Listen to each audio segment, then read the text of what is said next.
Bonjour à tous, bien-aimés. Je vous invite à une lecture dans Actes chapitre 20. Actes chapitre 20 à partir du verset 32. Je vais lire dans la version nouvelle français courant.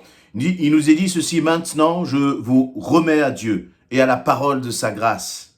Elle a le pouvoir de vous fortifier dans la foi, de vous accorder l'héritage qu'il réserve à tous ceux qui lui appartiennent. Je n'ai désiré ni l'argent, ni l'or, ni les vêtements de qui que ce soit. Vous savez vous-même que j'ai travaillé de mes propres mains pour gagner ce qui nous était nécessaire, pour ceux qui m'accompagnaient et pour moi. Je vous ai montré en tout qu'il faut travailler ainsi pour venir en aide aux personnes faibles, en nous souvenant de ce que le Seigneur Jésus a dit lui-même: il y a plus de bonheur à donner qu'à recevoir. Après ces mots, Paul se mit à genoux avec eux et pria. Tous pleuraient, se jetaient au cou de Paul pour l'embrasser. Ils étaient surtout attristés parce que Paul avait dit qu'il ne le reverrait plus. Puis ils l'accompagnèrent jusqu'au bateau. Amen. Voilà donc dans ce passage, l'apôtre Paul s'est réuni à un temps de partage, un temps de communion, un temps vraiment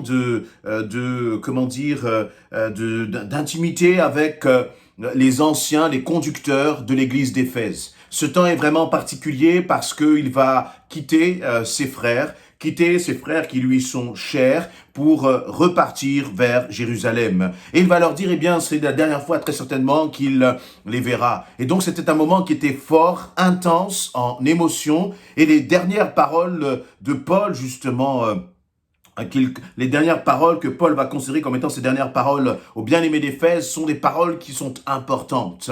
Et que va-t-il leur dire? Il va leur partager encore un message d'encouragement, mais aussi leur rappeler quelques règles dont lui-même a été un parfait exemple. Il va leur dire ceci: je prie pour vous, je vous encourage que le Seigneur vraiment, sa grâce repose sur vous, que vous soyez fortifiés.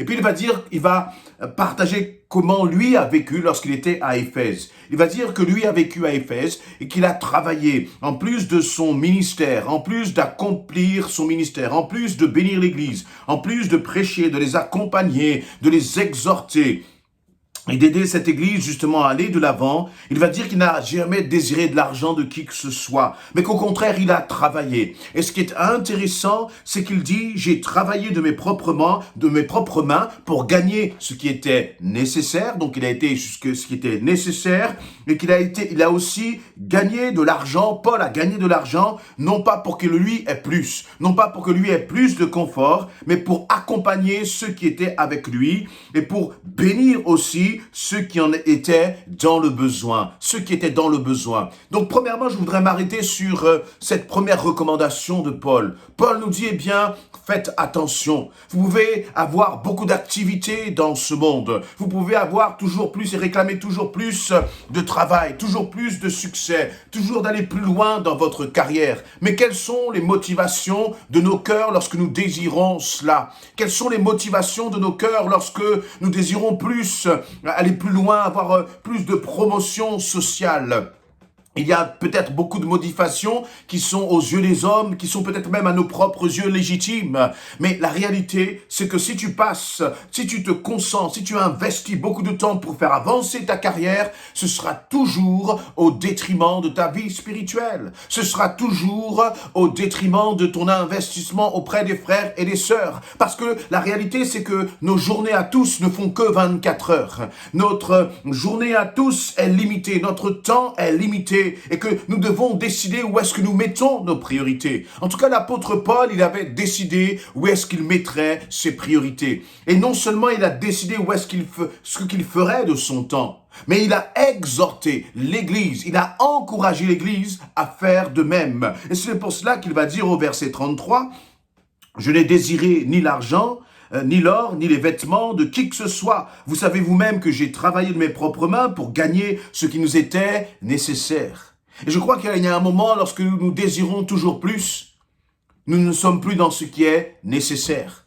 Et si ce n'est pas nécessaire, c'est que cela devient inutile. C'est que cela devient superficiel. Et je dirais même que cela devient préjudiciable, cela a un impact négatif sur un certain nombre d'éléments de nos vies qui sont importants. Cherchez d'abord le royaume de Dieu et sa justice. Et le reste, tu l'auras par-dessus tout. Mais le reste que le Seigneur va t'accorder, ce ne sera pas de l'argent pour t'acheter une belle Ferrari ou t'acheter une belle Rolex ou de je ne sais quoi encore. Mais le reste que le Seigneur va t'accorder, c'est le reste dont tu as besoin. Et pas plus, et pas plus. Et c'est vrai que ce n'est pas toujours facile à entendre. Parce que nous voudrions toujours apporter plus, non pas parce que nous aimons l'argent, non pas forcément cela, mais parce que, le confort, nous voulons peut-être protéger notre famille, placer notre famille dans une situation aussi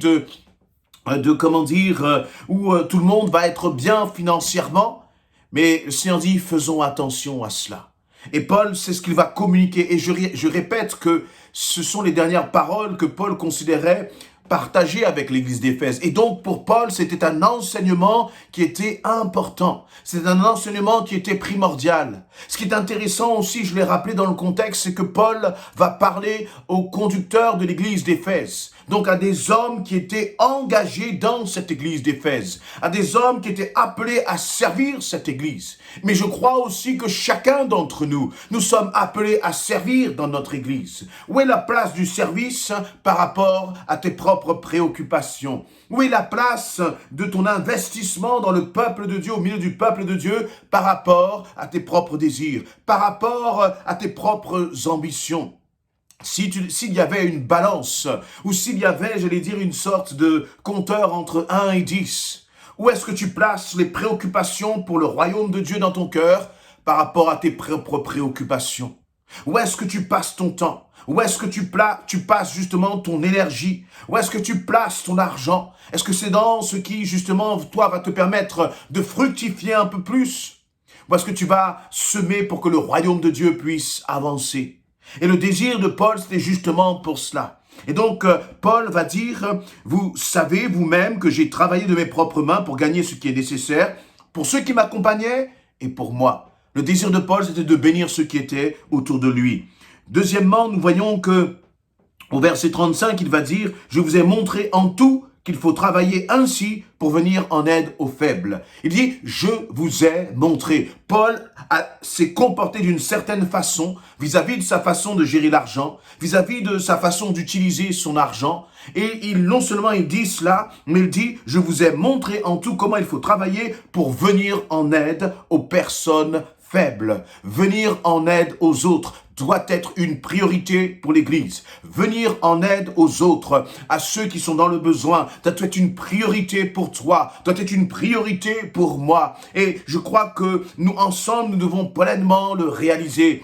Le surplus que tu as, ce n'est pas pour toi. Le surplus que tu as, c'est pour te demander comment tu peux bénir, comment tu peux encourager, comment tu peux justement venir à l'aide d'un homme, d'une femme, d'un frère, d'une sœur, d'une famille qui est dans le besoin. Et je crois que lorsque, en tant que chrétiens, nous entendons tout ce qui se passe dans l'actualité, on entend là, dans la période où je suis en train de vous parler, qu'il y a une augmentation sur les coûts de l'énergie, il y a une augmentation sur le coût des matières premières. Nous ne devons pas paniquer et nous ne devons pas être de ceux qui vont dire plus pour moi, mais de se dire, mais Seigneur, comment je peux aider? Qui je peux aider dans cette période qui est difficile? Un autre point qui est intéressant et qu'il y a vraiment une clé justement d'une vie épanouie. Une vie épanouie ne se trouve pas dans plus d'argent, dans plus de loisirs, dans plus de distractions, dans plus de voyages, dans plus de moi. Mais une vie épanouie se trouve dans plus des autres en moi, Seigneur. Que va dire Paul? Paul va dire ceci à la fin du verset 35. En nous souvenant, il va nous dire, mais souvenez-vous de ce que le Seigneur Jésus a dit lui-même. Il y a plus de bonheur à donner qu'à recevoir. Il y a plus de bonheur à donner qu'à recevoir. Est-ce qu'on peut se rappeler cette parole? Il y a plus de bonheur à donner qu'à recevoir. Je veux parler à mon âme, je veux parler à mon cœur, je veux parler à mon égoïsme aussi là, lorsque je vous dis cela. Et toi aussi, cette phrase peut résonner. Ce qui est intéressant, c'est qu'il va dire que c'est le Seigneur Jésus qui a dit cela. Cette parole, nulle part on la retrouve dans les 4 évangiles. évangiles. Nulle part cette parole n'est rapportée par Matthieu, par Marc, par Luc ou par Jean. Et c'est comme si, il y avait quelque chose qui n'avait pas été rapporté dans les évangiles, mais que le Saint-Esprit a voulu que cette parole nous soit rappelée dans le livre des Actes. Ah, il y a aussi très peu de paroles que l'apôtre Paul va rapporter dans tous ses épîtres. Et cela en fait partie, parce que c'était quelque chose d'important. Notre Jésus a donné l'exemple. Il est venu et il a servi. Il est venu et il a donné. Il s'est donné lui-même et il n'a rien attendu en retour. Et l'apôtre Paul rappelle donc cette parole de Jésus. Il y a plus de bonheur à donner qu'à recevoir. Dites-moi, bien-aimés, est-ce que nous aurions les épîtres de Colosse? Est-ce que nous aurions les épîtres à l'église de Galate, à l'église de Corinthe, à l'église d'Éphèse, si Paul n'était pas un homme qui était tourné vers les autres? Paul, il est certain que c'était un homme pieux, qui avait une forte intimité avec son Seigneur, qui passait du temps dans la prière. Il dira à l'église de Corinthe, mais moi je parle en langue bien plus que vous. C'est-à-dire qu'il passait beaucoup de temps dans la présence de son Dieu. Mais ce qui est intéressant, c'est que Paul n'était pas seulement un homme qui avait cette dimension verticale avec son Seigneur. Il ne passait pas seulement des heures à prier son Dieu, mais il avait cette préoccupation pour les autres. Il avait un cœur qui était tourné vers les autres. Il avait un cœur qui était tourné vers l'Église. Parce que si Paul n'avait pas un cœur tourné vers l'Église, nous n'aurions pas toutes les épîtres qui constituent la majeure partie du Nouveau Testament. Mais parce que Paul avait ce cœur tourné vers les autres, il pouvait dire, il y a plus de bonheur à donner qu'à recevoir. Et toi, quelle est ton attitude? Est-ce que tu es celui qui aime passer beaucoup de temps avec le Seigneur, mais quand on va te parler des autres, quand on va te parler de l'Église, quelle est ta relation avec l'Église? Quelle est ta relation avec les autres? Est-ce que tu aimes donner aussi à l'Église de ton temps? Est-ce que tu aimes t'investir auprès des autres? Ou est-ce que tu te dis, moi j'aime être dans ma bulle avec le Seigneur et je ne veux pas sortir de ma bulle? Je crois que ça, ce n'était ni l'attitude de Jésus, qui passait son temps justement parmi la foule, qui passait son temps à la synagogue pour enseigner, pour partager, pour rencontrer les autres. Et ce n'était pas l'attitude de Paul, qui allait, et dans ses voyages, il apportait l'évangile. Une fois qu'il avait apporté l'évangile, il y avait des églises qui se levaient, et il prenait soin de ces églises. Il voyait à tel point qu'il nous est dit au verset 36, que Paul, avant de partir, il va se mettre à genoux, il va prier avec eux, et ils vont pleurer ensemble, ils vont se jeter au cou de Paul, et ils vont s'embrasser. Et je me dis, aujourd'hui, à notre époque, quelle relation as-tu, quelle relation avons-nous avec l'Église? Parfois, on quitte l'Église juste avec un petit mot, sans plus. Ou parfois même, on quitte l'Église sans même rien dire. Paul partait de l'Église d'Éphèse. Et lorsqu'il part de cette église, lorsqu'il quitte cette église, ils s'embrassent, ils pleurent, ils sont là les bras les uns, ils sont là en train de s'étreindre. Voilà, j'ai trouvé mon mot de s'étreindre les uns les autres. Quelle est ta relation avec l'église? Si ta relation avec l'église n'est pas une relation intense, n'est pas une relation d'amour, alors je crois réellement que nous avons un problème. Je crois réellement qu'il y a quelque chose qui te manque. Aimes-tu ton église locale? Es-tu attaché à ton église locale? As-tu le désir de donner à ton église locale, de ton temps, de tes ressources, de ce que le Seigneur a mis en toi? Et je crois que c'est cela une relation de chrétien équilibré. Une relation forte avec le Père, une relation verticale qui est intense, mais une relation aussi, transversale ou horizontale qui est aussi intense. Parce que c'est l'amour du Père que le Seigneur met en nous pour les autres. Sinon, il y a un problème. Sinon, il y a un réel déséquilibre dans notre vie chrétienne. Je t'encourage vraiment à développer ton amour pour les autres, à développer ton investissement dans la vie des autres, comme Paul le faisait. Et tu verras combien tu vas vivre le bonheur. Il y a plus de bonheur à donner qu'à recevoir. L'Église n'est pas simplement le lieu où nous allons recevoir.